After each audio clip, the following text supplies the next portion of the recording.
ఇప్పుడే country delight యాప్ని download చేసుకోండి. Download the country delight app now.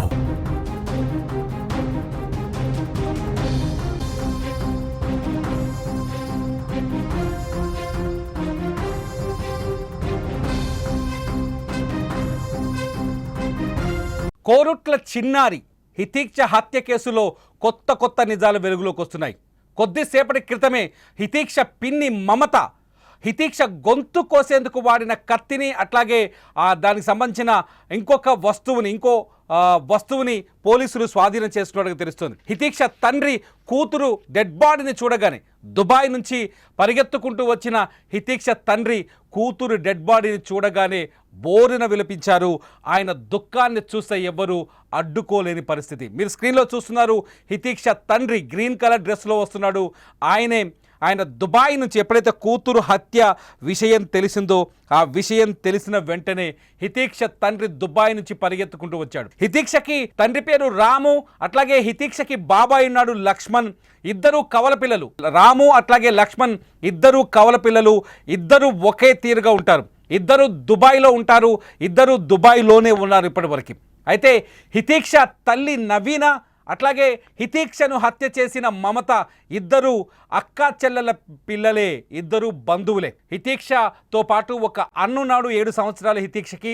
అట్లాగే మమతకి ఎవరైతే ఇప్పుడు ఈ హత్య చేసిందో, హితీక్షని హత్య చేసినట్టుగా పోలీసులు నిర్ధారించారో ఆ మమతకి ఇద్దరు కూతురు ఉన్నారు.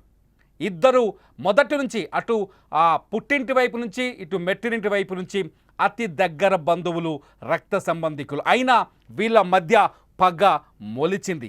అది ఏ స్థాయికి వెళ్ళిందంటే అన్యం పుణ్యం ఎరగని హితీక్షని బలి తీసుకునే స్థాయికి వెళ్ళింది. శనివారం రోజు సాయంత్రం, అంటే నిజానికి హితీక్ష హత్యకు కారణాలను కూడా మమత బయటపెట్టినట్టుగా తెలుస్తోంది. హితీక్షని చంపడానికి ఒక మాస్టర్ ప్లాన్ వేసుకున్నట్టుగా పోలీసుల ముందు మమత అంగీకారం తెలిపినట్టుగా తెలుస్తోంది. ఇప్పటికున్న అప్డేట్స్ ప్రకారం, పోలీసుల నుంచి మనకు అందుతున్న అప్డేట్స్ ప్రకారం చూస్తే చాలా పకడ్బందీగా మమత హితీక్ష హత్యకు ప్లాన్ చేసింది. చాలా తెలివిగా శనివారం సాయంత్రం 5 గంటలకి కోరుట్లలో ఈ పీర్ల పండుగ, ఏదైతే ఈ పీర్ల పండుగ ఉంటుందో అది కోరుట్లలో చాలా ఫేమస్. అయితే ఆ పీర్ల పండుగ దగ్గరికి వెళ్ళిన హితీక్షని మమతని ముందుగా వెతికి పట్టుకొని ఇంటికి తీసుకొచ్చిన తర్వాత మమత హితీక్షని ఎదురుగా ఉండే మరో ఇంట్లోకి, ఏదైతే హత్య జరిగిన ఇల్లుందో ఆ ఇంట్లోకి లాకెళ్ళింది. అంతేకాదు అక్కడికి వెళ్ళేటప్పుడే ఒక కవర్లో మమత ఒక కత్తిని అట్లాగే ఒక కట్టర్ని రెండింటిని ఒక కవర్లో పట్టుకొని వెళ్ళినట్టుగా అక్కడి సీసీ కెమెరా ఫుటేజ్లో పోలీసులు కనిపెట్టినట్టుగా సమాచారం. మమత ఆ ఇంట్లోకి ఈ హితీక్షని లాక్కెళ్ళిన తర్వాత బాత్రూంలో హితీక్ష నోరు మూసి ఆ తర్వాత మొదట కట్టర్తో, వైర్లను కట్ చేసే కట్టర్తో హితీక్ష గొంతు కోసినట్టుగా తెలుస్తోంది. పోలీసుల ముందు ఈ విషయాల్ని మమత చెప్పినట్టుగా మనకు సమాచారం అందుతోంది. అంతేకాదు కట్టర్తో గొంతు కోసి ఆ తర్వాత కత్తితో పొడిచాను గొంతు పైన అని మమత పోలీసుల ముందు ఒప్పుకున్నట్టుగా తెలుస్తుంది. ఇదంతా వింటుంటే నిజంగా కన్నీళ్ళు వస్తున్నాయి, చెప్పడానికి మాటలు రావట్లేదు. అసలు ఎందుకింత పగ పెంచుకుంది మమత? ఎందుకు హితీక్షనే ఈ అభం శుభం తెలియని ఈ బాలిక పైన ఎందుకింత పగ పెంచుకుంది అంటే ఒకే ఒక్క కారణం కనిపిస్తోంది. మమత తన అక్క, నిజానికి మమత భర్త లక్ష్మణ్ అట్లాగే మమత బావగారు ఎవరైతే ఉన్నారో ఇప్పుడు హితీక్ష తండ్రి రాము ఇద్దరు కవల పిల్లలు. వాళ్ళ ఈ మమత అట్లాగే హితీక్ష తల్లి నవీన కూడా అక్కా చెల్లెల పిల్లలే. బంధువుల నుంచే ఈ పెళ్లి చేసుకున్నారు. అయినప్పటికీ నవీనకు దక్కిన గౌరవం, ఇంట్లో నవీనకు దక్కిన గౌరవం, నవీనకున్న ప్రాధాన్యత తనకు లేదు అని మమత చాలా రోజులుగా నవీన పైన కసిని పెంచుకున్నట్టుగా తెలుస్తోంది. పైకి సంతోషంగా మాట్లాడుతూనే, ప్రేమతో మాట్లాడుతూనే, సంతోషంగా ప్రేమతో మాట్లాడుతూనే నవీన పైన తీరని పగని పీకల లోపుతూ పగని పెంచుకున్న మమత ఎలాగైనా నవీనకు కన్నీళ్లు మిగిల్చాలని ఆలోచించినట్టుగా పోలీసుల ముందు మమత అంగీకరించినట్టు తెలుస్తోంది. నవీనని ఏడిపించాలి, జీవితాంతం తన అక్క నవీనని ఏడిపించాలి అంటే ఖచ్చితంగా ఆమెకున్న 2 పిల్లల్లో ఎవరో ఒకరిని చంపేయాలని మమత నిర్ణయించుకున్నట్టుగా పోలీసుల ముందు ఆమె ఒప్పుకున్నట్టుగా తెలుస్తోంది. అందుకే మొదట నవీన కొడుకుని టార్గెట్ చేశానని, ఆ తర్వాత అతను ఇంటి వెనకాలకు వెళ్ళి ఆడుకోవడంతో అతను తప్పించుకున్నాడు, తన కంటికి దొరకలేదు ఆ సమయంలో. ఆ తర్వాత హితీక్ష స్కూల్ నుంచి వచ్చింది. ఆ పీర్ల పండుగ దగ్గర ఆ హితీక్ష కనిపించింది. దీంతో హితీక్షని తీసుకొచ్చి ఈ హత్య చేసినట్టుగా మమత పోలీసుల విచారణలో వెల్లడించినట్టుగా కొంత సమాచారం మనకు అందుతోంది. మమత కేవలం అంటే మమత చుట్టూ చాలా ఆరోపణలు కూడా కనిపిస్తున్నాయి. మమత బెట్టింగ్ లేదో ఆడేదని, అట్లాగే ఆన్లైన్ గేమ్స్కు అలవాటు పడుందని, ఈ నేపథ్యంలో దాదాపు 30 లక్షల రూపాయల డబ్బులను కూడా పోగొట్టిందని ఆమె కుటుంబ సభ్యులు, ఆమె అత్త లక్ష్మి అండ్ మిగతా బంధువులు అక్కడ చెబుతున్నట్టుగా మనకు సమాచారం అందుతోంది. మమత ఆర్థికంగా కూడా కుటుంబానికి తీవ్రమైన నష్టం చేసిన నేపథ్యంలో మమతకి ఫ్యామిలీలో గౌరవం తక్కువగా ఉండటం, తనకి తానే ఇన్ఫీరియారిటీకి వెళ్ళిపోవడం, నవీనకి ఎక్కువగా గౌరవం ప్రాధాన్యత ఉండడంతో మమత తట్టుకోలేకపోయినట్టుగా సమాచారం అందుతోంది. ఈ నేపథ్యంలోనే మా నవీనని ఏడిపించడానికి, జీవితాంతానికి కావాల్సిన దుఃఖాన్ని మిగిల్చాలి అన్న ఉద్దేశంతోనే, ఒక కీలకమైన ఉద్దేశంతోనే మమత నవీన కూతురైన బంగారు తల్లి హితీక్షని బలి తీసుకున్నట్టుగా అర్థమవుతుంది. హితీక్షని చంపిన తర్వాత సాయంకాలం 5:30 గంటల సమయంలోనే ఈ హత్య జరిగినట్టుగా పోలీసుల విచారణలో తెలిసినట్టుగా తెలుస్తోంది. హత్య చేసి డెడ్ బాడీని, రక్తం పడుగులో పడిపోయిన డెడ్ బాడీని బాత్రూంలోనే, ఏదైతే హత్య జరిగిన ఇల్లుందో వీళ్ళ ఇంటికి ఎదురుగా ఉన్న ఇల్లు, ఆ ఇంటికి ఎదురుగా ఉన్న ఇంట్లో బాత్రూంలోనే వదిలేసిన మమత ఇంట్లోకి తను హత్యకు వాడిన ఒక కవర్లో ఆ కత్తిని అట్లాగే కట్టర్ని తీసుకొచ్చింది.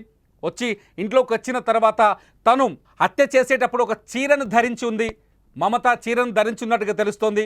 పోలీసులు చెప్తున్న కథనం ప్రకారం చీరను ధరించింది. ఆ చీరను మార్చుకొని ఆ చీరను కూడా బ్యాగులో పెట్టుకొని పంజాబీ డ్రెస్ వేసుకున్న మమత మన స్క్రీన్లో కనిపిస్తుంది. ఇప్పుడు ఏ డ్రెస్లో అయితే పంజాబీ డ్రెస్లో మనకు కనిపిస్తుందో మమత, ఇది ఆ రోజు సాయంత్రం, శనివారం సాయంత్రం హితీక్ష డెడ్ బాడీ దొరికిన సమయంలో ఆసుపత్రిలో తను ఏడుస్తున్నట్టుగా నటిస్తున్న మమత వీడియో ఇది. ఈ వీడియో మీరు చూస్తే మీకు అర్థమవుతుంది, తను ఏడుస్తున్నట్టుగా నటిస్తోంది మమత. నిజానికి హితీక్షని చంపిందెవరో అప్పటికే, ఎందుకంటే తనే చంపిందనే విషయం తనకు తప్ప అప్పటి వరకు ఎవరికీ తెలియదు. సో ఇది ఆ రోజు సాయంత్రం రాత్రి టైంలో మమత ఆసుపత్రికి వచ్చిన ఈ డ్రెస్, ఈ పంజాబీ డ్రెస్, అంటే అంతకుముందు హత్య జరిగినప్పుడు, హత్య చేసినప్పుడు చీర ఉంది, ఆ తర్వాత పంజాబీ డ్రెస్ మార్చుకుంది. ఈ విషయాన్ని పోలీసులు సీసీ కెమెరాల్లో గుర్తించినట్టుగా తెలుస్తుంది. మమత ఆ ఇంట్లోంచి ఒక కవర్ని తీసుకొచ్చింది. ఆ తర్వాత చీరలో ఉన్న కవర్ని తీసుకొచ్చినప్పుడు మళ్ళీ బయటికి వెళ్ళినప్పుడు పంజాబీ డ్రెస్లో కనిపించింది సీసీ కెమెరాలు. పంజాబీ డ్రెస్లో మారిన తర్వాత ఏదైతే హత్య సమయంలో ధరించిన చీర పైన హితీక్ష రక్తపు మరకలు కూడా పడ్డాయి మమత చీర పైన. ఆ రక్తపు మరకలు ఉండడంతోనే ఆ చీరను మార్చుకొని ఆ బ్యాగులో పెట్టుకున్న మమత కత్తి, కట్టర్తో పాటు చీరను బ్యాగ్లో పెట్టుకొని అక్కడి నుంచి 1 కిలోమీటర్ దూరం, అంటే వాళ్ళ ఇంటి నుంచి 1 కిలోమీటర్ దూరంలో జాతీయ నేషనల్ హైవే ఉంటుంది. ఆ నేషనల్ హైవే దగ్గరికి వెళ్ళినట్టుగా మనకు తెలుస్తుంది. మనకు అక్కడున్న సమాచారం బట్టి మనకు అర్థమవుతుంది. అంటే పోలీసులు చెప్తున్న మాటల ప్రకారం అటు నుంచి ఒక షేర్ ఆటోలో, సింగిల్ ఆటో కూడా కాదు, ఒక ప్యాసింజర్ ఆటో తీసుకుందని తెలుస్తుంది. ప్యాసింజర్ ఆటోలో ఎక్కి ఆ హైవే దగ్గరికి వెళ్ళింది. హైవే పక్కన అక్కడ జిఎస్ గార్డెన్ అని ఒక ఫంక్షన్ హాల్ ఉంటుంది. ఆ ఫంక్షన్ హాల్ వెనక వైపు ఒక వీధి ఉంటుంది. ఆ వీధిలో ఈ హితీక్ష హత్యకు సంబంధించిన కత్తి, అట్లాగే కట్టర్, ఆ చీర, ఈ 3 వస్తువులతో కూడిన కవర్ని అక్కడ పడేసి మళ్ళీ తిరిగి ఇంటికి వచ్చింది మమత. ఇంటికి వచ్చేలోపే హితీక్ష స్కూల్ నుంచి రాలేదు, ఎక్కడికి వెళ్ళిందా అని మమత అత్త, ఎవరైతే హితీక్ష నానమ్మ ఉందో, ఆ నానమ్మ మనవరాలి కోసం వెతుకులాట మొదలుపెట్టింది. వెతుకులాడుతున్నప్పుడే చాలామంది హితీక్ష ఆ కాలనీలో అందరికీ ఆ బంగారు తల్లి చాలామందికి తెలుసు. అందరితో తన ముద్దు మాటలతో అందరికీ పరిచయమై ఉంది. అందరికీ చాలా స్పష్టంగా హితీక్ష గురించి తెలుసు. సో ఆ కాలనీలో ఉన్న వాళ్ళంతా ఆందోళన వ్యక్తం చేశారు. ఆ పాప కోసం రాత్రి వరకు గాలిస్తూనే ఉన్నారు. చిన్నారి తల్లి దొరక్కపోవడంతో ఎవరైనా కిడ్నాప్ చేశారా, లేకపోతే ఎక్కడికైనా వెళ్ళిపోయిందా తెలియక అని చెప్పేసి భయంతో పోలీస్ స్టేషన్ పరిగెత్తారు. పోలీస్ స్టేషన్కి వెళ్ళిన తర్వాత పోలీసులు రంగంలోకి దిగారు.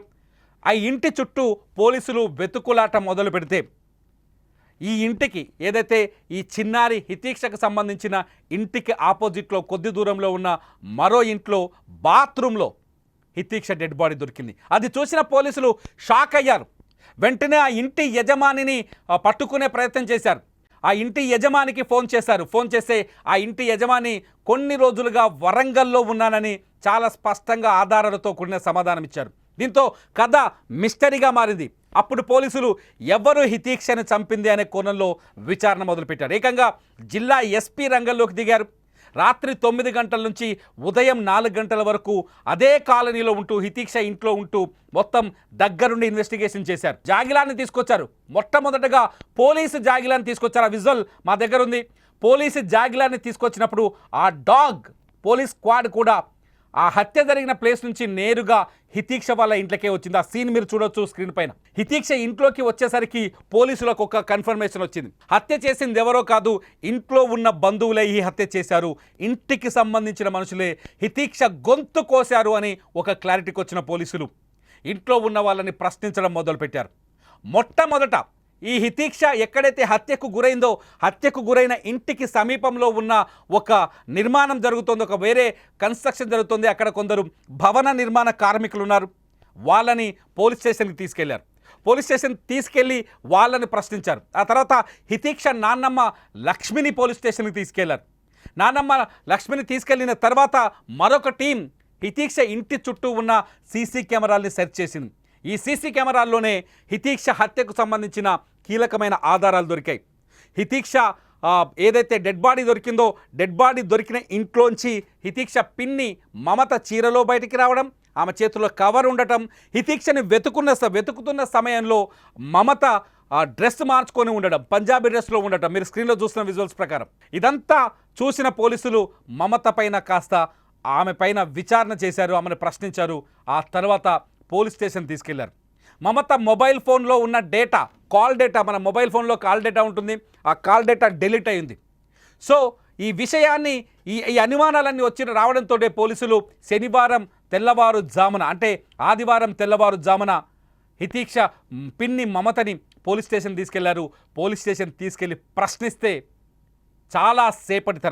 చాలా ప్రశ్నల తర్వాత చాలా సేపటి తర్వాత హితీక్షని చంపినట్టుగా మమత అంగీకరించినట్టు పోలీసులు నిర్ధారణకు వచ్చారు. చాలా స్పష్టంగా హితీక్షని చంపినట్టు పోలీసులు నిర్ధారణకు వచ్చారు. మమత హితీక్షని చంపడానికి ఒక ప్లాన్ వేసుకుంది. అంటే మొదట పోలీసుల అనుమానం ప్రకారం, పోలీసులు ఎంక్వైరీ ప్రకారం ఇంకా పూర్తి స్థాయి డీటెయిల్స్ పోలీసులు చెప్పాల్సి ఉంది. ఇప్పటివరకు పోలీసులు మమతని అరెస్ట్ చేసినట్టుగా కూడా ఇంకా కన్ఫామ్ చేయలేదు. కానీ గడిచిన 48 గంటలుగా మమత పోలీసుల అదుపులోనే ఉంది. మమత కుటుంబ సభ్యులు వాళ్ళ ఇంటికి వెళ్ళారు. వాళ్ళ ఇప్పుడు పోలీస్ స్టేషన్ ముందే ఉన్నారు. అయితే మమత ఎప్పుడైతే అంగీకారం తెలిపిందో అప్పుడే సీన్ రీకన్స్ట్రక్షన్ స్టార్ట్ చేశారు పోలీసులు. మమతని జీపులో తీసుకొని ఆమె హత్య చేసిన ప్రాంతంతో పాటు ఆమె హత్యకు వాడిన ఆయుధాలని ఎక్కడ పడేసిందో అనే వివరాల్ని లాగే ప్రయత్నం చేశారు. ఇంటి దగ్గర నుంచి మమత ఏదైతే జిఎస్ గార్డెన్ ఉందో ఆ గార్డెన్ వెనకాల ఉన్న వీధిలో ఆమె పడేసిన కత్తి, అట్లాగే కట్టర్, చీరకు సంబంధించిన ఆ డీటెయిల్స్ అన్నింటినీ కనిపెట్టారు. ఆ బ్యాగ్ని స్వాధీనం చేసుకున్నారు. ఆ తర్వాత మమత అత్త ఎవరైతే హితీక్ష తల్లి నానమ్మ ఉందో ఆ లక్ష్మిని పిలిచి వివరాలు తెలుసుకున్నారు. మమతకి ఇంట్లో అంటే కొంత ఈ అప్పులు, ఈ బెట్టింగ్స్, ఈ 30 లక్షలు, ఈ వ్యవహారాలన్నీ ఈ నేపథ్యంలో బయటకు వచ్చినట్టుగా సమాచారం అందుతోంది. సో మమత మొదటి నుంచి కొంత డిఫరెంట్ క్యారెక్టర్, అసూయతో కూడిన క్యారెక్టర్.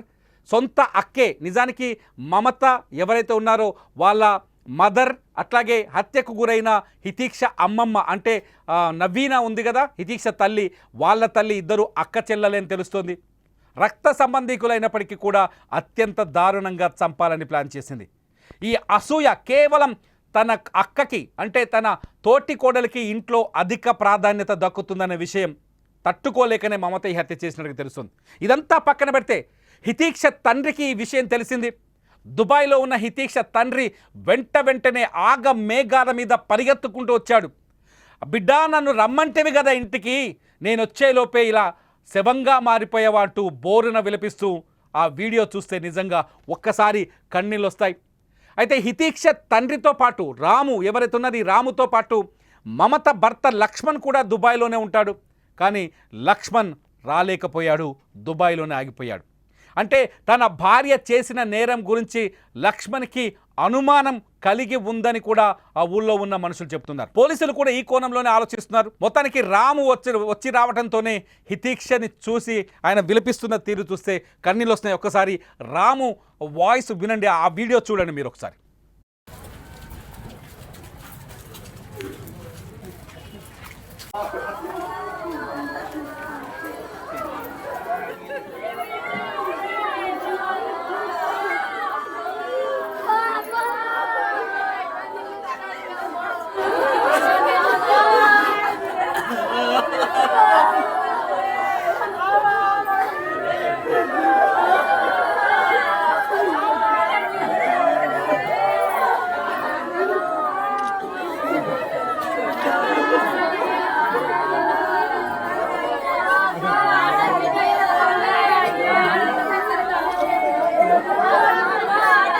దుబాయ్కి వెళ్ళేటప్పుడు తండ్రిని నవ్వుతూ పంపించింది హితీక్ష.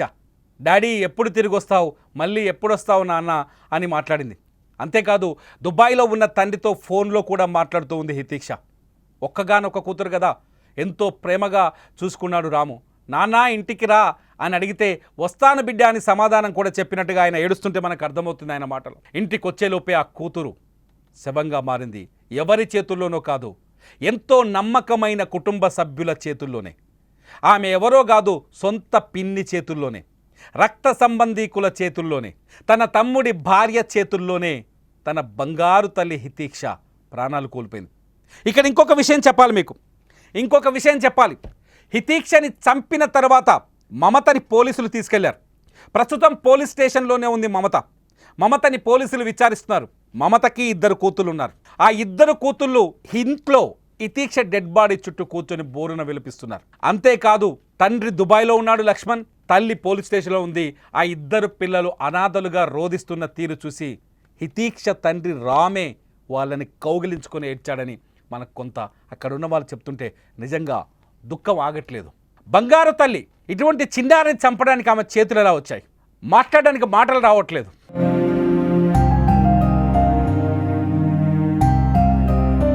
ఈ హత్యోదంతం గురించి చెప్పడానికి నా దగ్గర అక్షరాలు లేవు. మీరు రాయండి. ఇటువంటి దుర్మార్గులకు ఎలాంటి శిక్షలు వేయాలి? లైవ్ అప్డేట్స్ కోసం చూస్తూనే ఉండండి సుమన్ టీవీ.